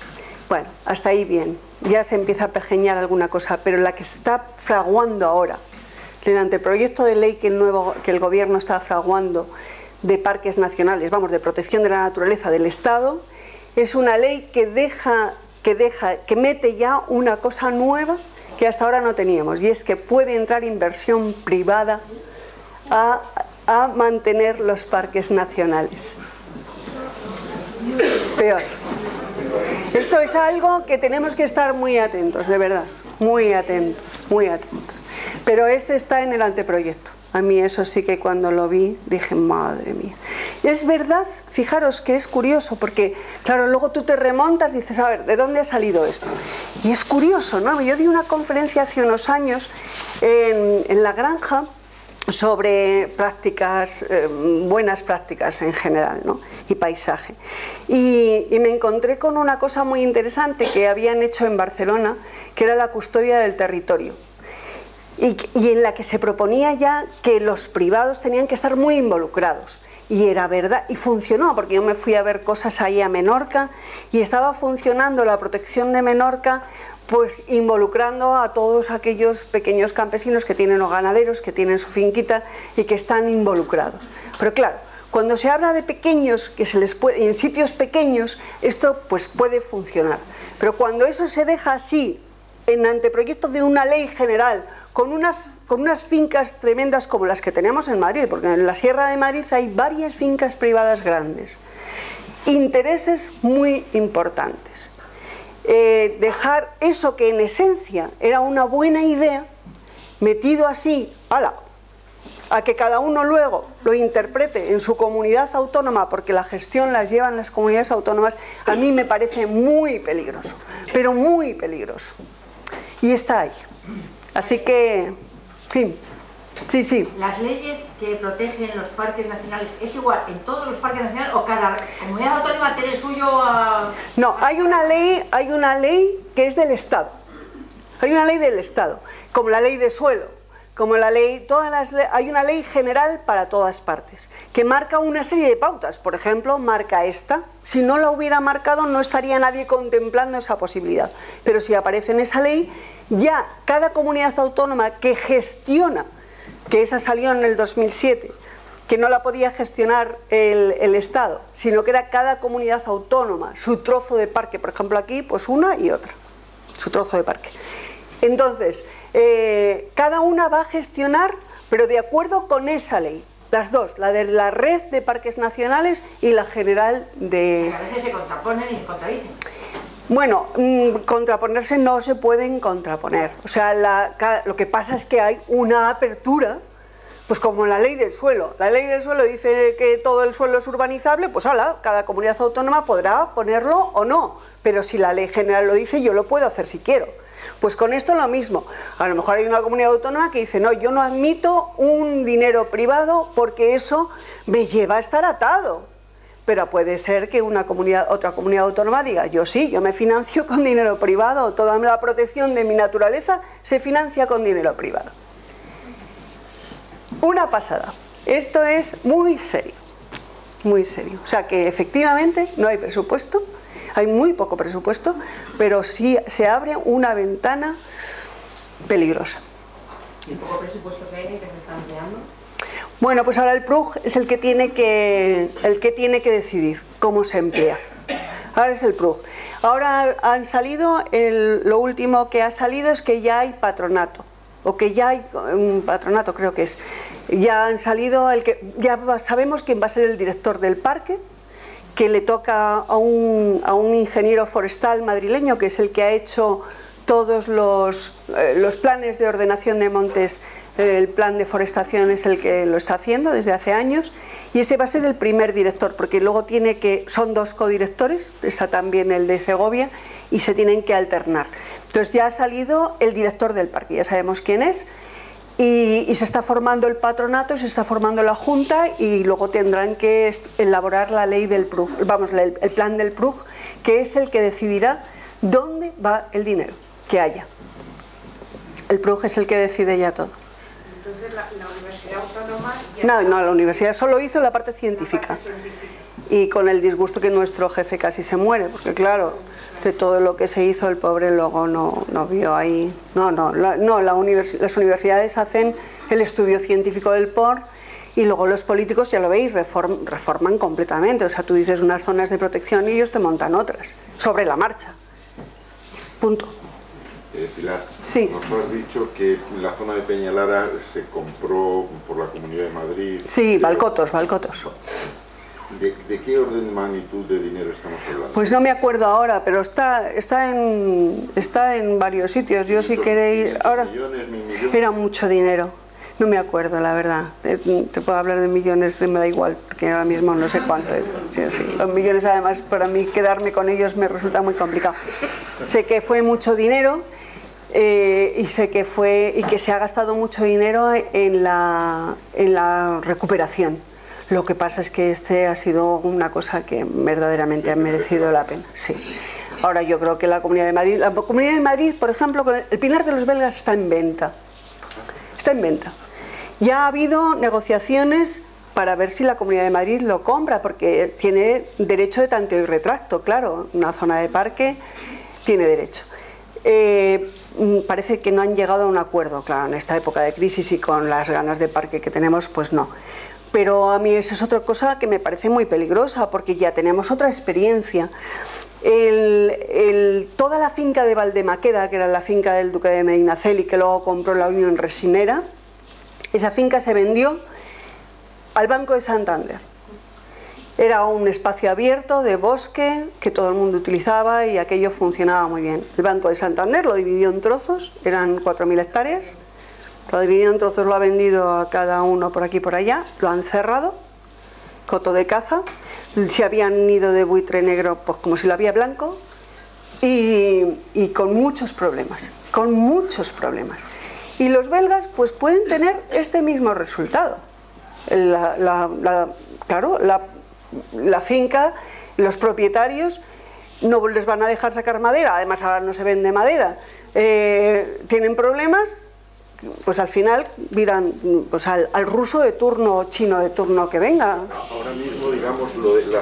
Es que es lo que están, perdón, es que son los que están comprándonos, no solo los edificios de Madrid, sino las fincas de Madrid, Pero antes de que un ruso te monte ahí un hotel, un superhotel, que lo expropie. Claro, es lo que deberían hacer, expropiarlo, pero eso hay que pagarlo. Claro. Ah, claro. Hay que pagarlo. Claro. Es que antes de que te Claro, estoy totalmente de acuerdo. está la otra figura. No, por supuesto. Pero como la inversión privada se va a poder hacer. Esto es ahí hay que estar muy atento, porque está muy peligroso esto. Perdón. El Parque Nacional actual son más bien las altas cumbres o, por ejemplo, porque los belgas es Rasca Fría, ¿no? Sí. ¿El Valle de los Ollas también se considera Parque Nacional o no? El Parque Nacional no puede tener pueblos. Si tiene pueblos, tiene que tener otra figura de protección. Por ejemplo, Parque Regional, que era lo que nosotros proponíamos en el POR. Porque esa zona no podía ser Parque Nacional, porque zonas habitadas no puede tener. Entonces, lo que ahora ha quedado como parque son no solo las cumbres, porque en algunas zonas, por ejemplo, en el Valle de Lozoya hay zonas que baja hasta los 1200 metros, entonces ya baja al Robledal. En la Pedriza baja más todavía, pero luego hay otras partes que sí se queda rozando el Pinar. Hombre, el Pinar ahora está subiendo más, porque con el cambio climático estamos viendo, yo he estado viendo el otro día fotos antiguas que tengo de Peñalara y actuales, y veo que esos pinos que se quedaban abajo estas fotos deben tener 20 años o más, y resulta que me he encontrado ahora con que las fotos nuevas tengo los pinos esos que van solos ya peleándose con el viento. Estos luchadores están mucho más arriba, están colonizando las morrenas muy rápidamente, porque claro, hay más calor en las cumbres, están subiendo más. Todo, ¿no? ¿Eh? Sí, como ha cambiado antes, ha cambiado ahora y cambiará. Sí, lo que pasa es que ahora tiene otras consecuencias. Más rápido. Sí, por lo que es, ¿no? Claro, que haya glaciaciones es lo normal, que el sol tenga, pero que hagamos lo que hacemos ya no es normal. Sí. Más cosas. ¿Quién pone el nombre del Parque Nacional de las Cumbres? Los políticos. Los políticos. O sea, la mujer de uno que le gustó más. Sí, podría ser, no lo sé. No lo sé, nosotros ahí no tenemos nada que ver. Para nosotros era el Parque Nacional de la Sierra de Guadarrama, porque lo que se iba a proteger era la Sierra de Guadarrama. Luego ya hemos visto que cambiaba el nombre, por eso me he empeñado tanto en que entendáis cuál es su nombre, porque realmente es que ya no sabemos qué parque tenemos. Pero se llama así, definitivamente Parque Nacional de la Sierra de Guadarrama. Que no coge todo Guadarrama, pero bueno. Bueno, ¿ya estáis cansados? Nada más. No. Bueno, o sea que el buitre que está en la pedriza es el buitre común. Ese es el buitre leonado, sí. Que esos anidan en roca. Sí. Y entonces al otro lado, toda la parte hasta la cabecera del Valle de Lozoya, debajo de Cabeza de Hierro, ahí hay buitre negro que está estimado más o menos la población que hay. Sí, lo que pasa es que yo ahora no me acuerdo. Y mira que he intentado verlo otra vez para recordarlo por si me lo preguntabais, pero no me he acordado. Pero hay bastantes nidos. Y ha aumentado mucho en los últimos años. Y otra cosa, la ganadería, ¿tiene alguna limitación por la declaración del Parque Nacional? Bueno, la ganadería, todo lo que son, la ley de los parques lo que estipula es que los aprovechamientos tradicionales no tienen problema. Si son aprovechamientos tradicionales pueden estar dentro de un parque nacional. No puede haber, por ejemplo, extracción de piedra, no puede haber centrales hidroeléctricas, que fue uno de los problemas de algún otro parque. No puede haber estaciones de esquí, no puede haber pueblos, no puede haber explotación maderera. O sea, hay una serie de cosas que no puede haber, con fines comerciales. Pero, por ejemplo, explotaciones tradicionales sí se permiten dentro de un parque nacional, porque en definitiva, porque esa es otra cuestión, un parque nacional como este, con dos pinares emblemáticos, que son los que dan sentido a la Sierra de Guadarrama, porque realmente esto es así, pues el que no estén en ella y el que cambien sus usos. Bueno, Balsaíns dicen que no podría entrar porque perdería mucho dinero si dejara la explotación maderera. Está contemplado y las pérdidas son muy grandes, ¿no? Pero por ejemplo, el Pinar de los Belgas, para entrar en el parque tendría que dejar toda la explotación. Cambiaría totalmente el paisaje, porque ya os lo conté en la otra conferencia, cómo el roble empieza a salir y cambia completamente todo en las zonas de robledal. Sí. Pilar, sí. A mí me gustaría que nos contaras, aunque algo has dicho, pero nos lo vuelvas a contar. ¿El qué? ¿Cómo ha evolucionado la forestación desde el siglo XVIII al XX, aunque estamos en el XXI? Bueno. Es decir, los segovianos tenían zonas de pasto que entiendo que si estaban de pasto no estaban arboladas. Sí, os voy a contar. Así, es decir, grandes rasgos, insisto, desde el 18, porque antes del 18 todo, a mi entender, las cosas no variaron mucho. Pues vamos a ver, durante el 18, del 18 hasta el 19, que se crea la Escuela de Ingenieros Forestales, el bosque está al albur de cómo se quiera explotar. Hay una figura muy interesante que es Castellarnau, que es un ingeniero forestal en Segovia, en Balsaín, un amante de la naturaleza y un hombre que empieza a hacer La primera ordenación de monte público que se hace en el 19 se hace en la zona de la Mujer Muerta, en Segovia, que ahora es un paraíso. Toda la zona del río Moros, el nacimiento del río Moros. Eso antes estaba pelado. Este hombre hace una ordenación forestal que recupera todo ese pinar. Impresionante. Y luego está el pinar de los belgas, porque el pinar de los belgas, cuando lo compran los belgas, ellos tienen algo que no se hacía en España todavía, que era una forma de hacer dasocracia, que es como se llama ordenación forestal, traída de Alemania. Entonces ellos lo que hacían era un sistema por el que la explotación del arbolado se hacía por entresaca y no por quitar una parte del monte, sino, claro, una cosa mucho más complicada. Y un semillado de los árboles padre, por eso tenemos esos pinos tan espectaculares, porque quedan muchos árboles padre. Entonces ese árbol padre lo que hace es lanzar semillas, claro. Entonces de ahí salía toda la nueva capa de pinos, ¿no?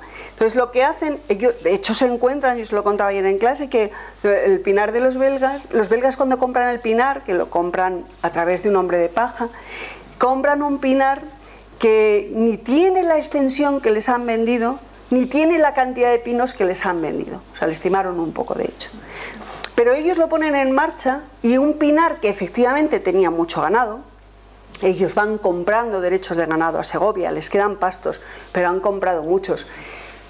Y ponen en marcha una organización que lo que hace es recuperar un monte que los segovianos primero, y el paular, que hacía madera para hacer papel, porque tenía los molinos de papel, lo que hacía era, bueno, ahí tenían un pique tremendo, Segovia y paular tremendo de quien destrozaba más el monte.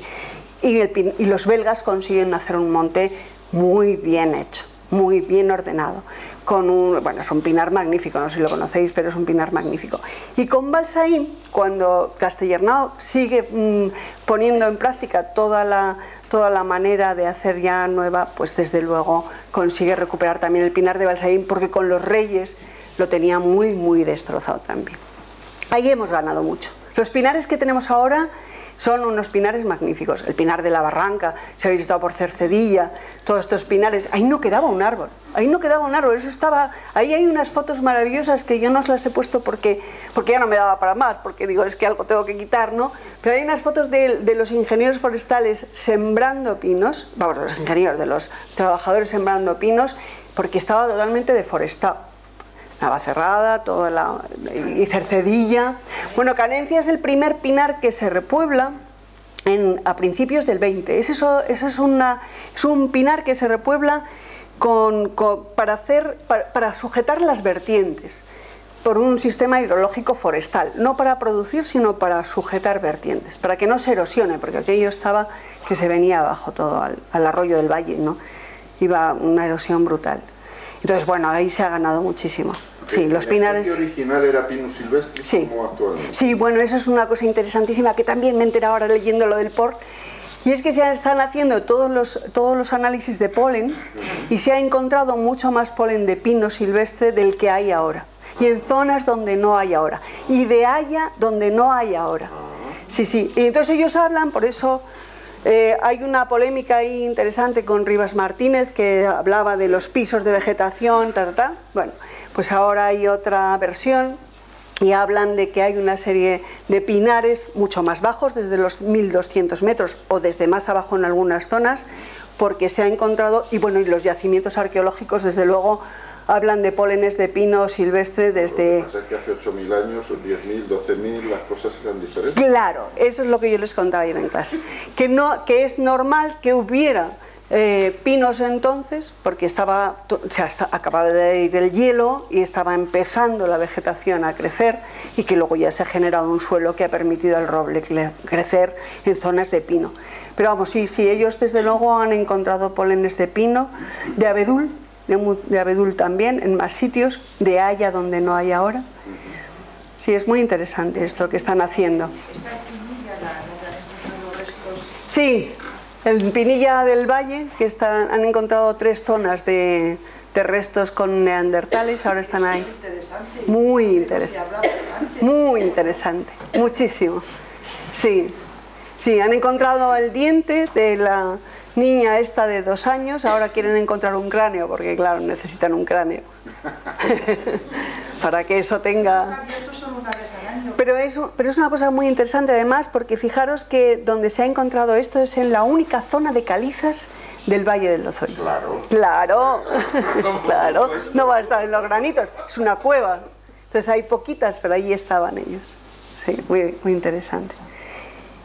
La verdad es que la explotación, cuando empezó el proceso de repoblación, la explotación ganadera era tremenda. Tremenda. Estas fotos, bueno, creo haber leído, ahí en la llanura de la Morcuera se encerraban todos los días. Sí. No sé cuántos miles de cabezas de ganado. Sí. Estaba completamente arrasado. He visto fotos de arando para los pinos y no se ve nada. Nada. Por cierto, que es curioso que el libro este de la Montería de Alfonso es impresionante el detalle que tiene. Hay una charquita, porque es auténticamente un charco, que está en la llanura de la Morcuera y está ahí el charco. Está en el río de la Montería. Que no lo conoce casi nadie, porque es que no se ve. Sí. Qué bueno. Está muy bien. ¿La carretera de la República queda dentro del parque? La carretera de la República queda dentro del parque, creo que sí, porque queda la Umbría de Siete Picos está dentro del parque. Y la carretera de la República es, yo creo que sí, que entra dentro del parque. Háblanos de la carretera de la República.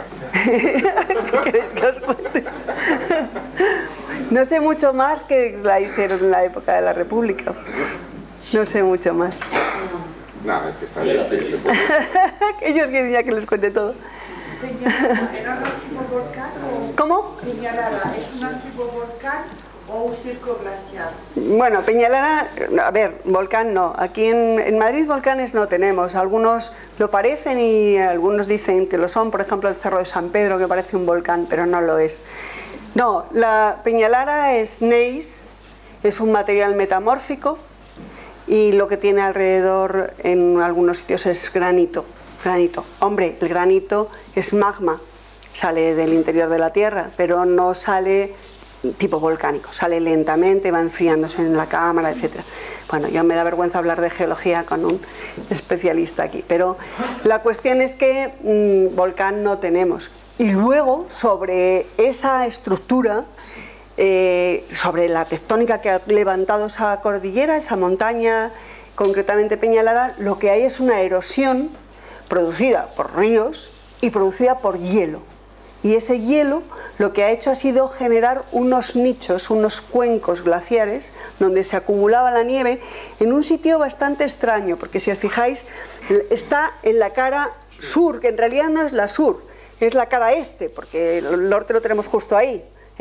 El viento viene del oeste y dejaba... La insolación da más en la otra cara, entonces dejaba aquí unos recovecos donde se acumulaba la nieve.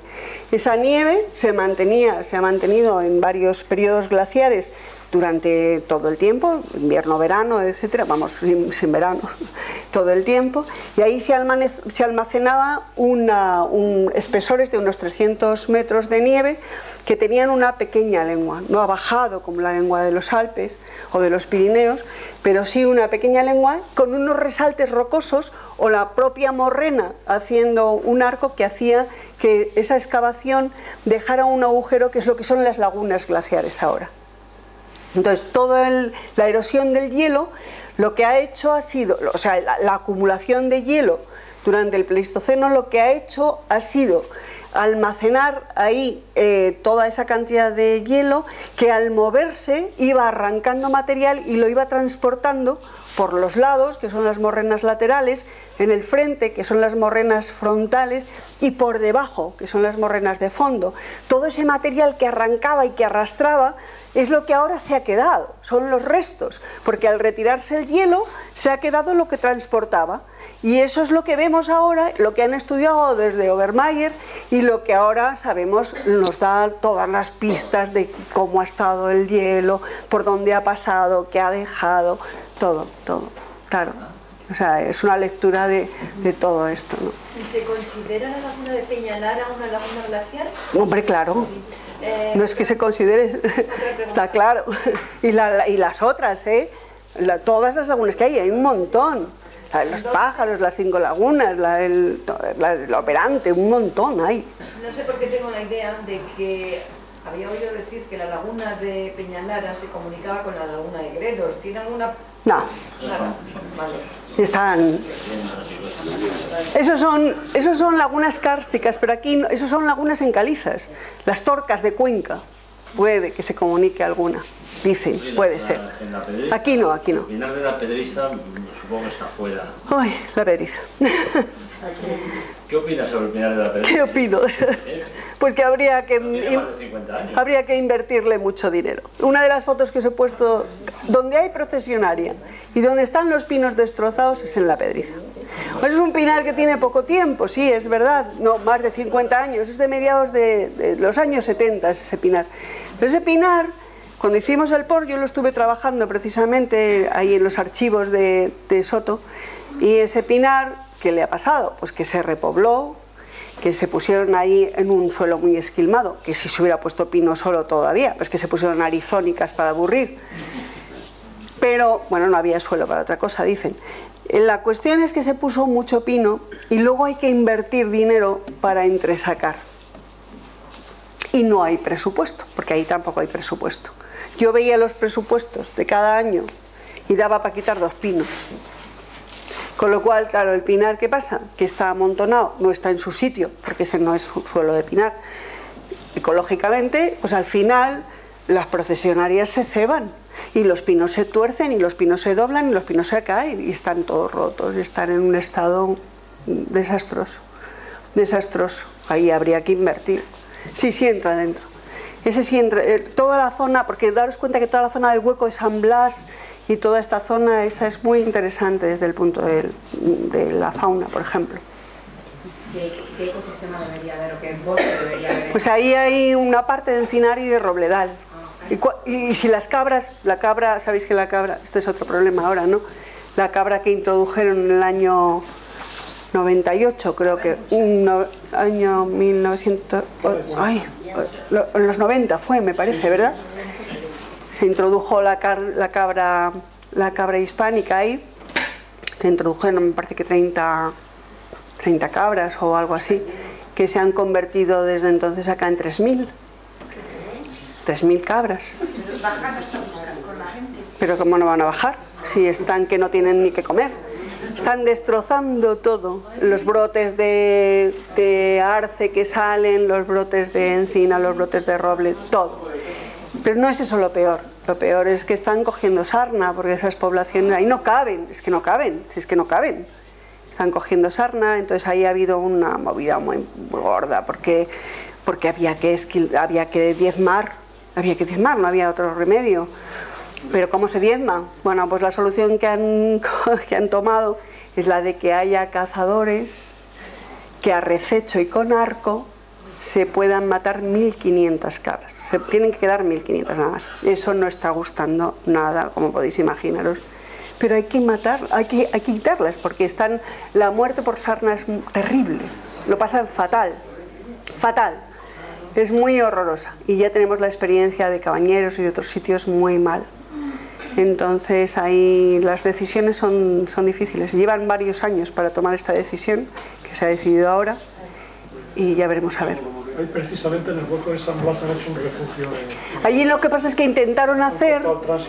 Claro, ahí intentaron meterlas en cajas y llevarlas a otro sitio. Pero claro, eso sale muy caro, no, es complicado. Bueno, yo creo que podemos decir adiós ya, ¿no?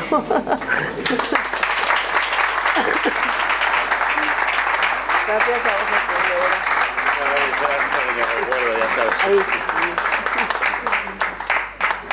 verdad. Tengo ya 2. Sí, pero este es igual, no, más la estructura es distinta, es nueva. Por eso que tengo 2. Pero no igual que este. No, cada uno. Muchas gracias, de verdad. Muchas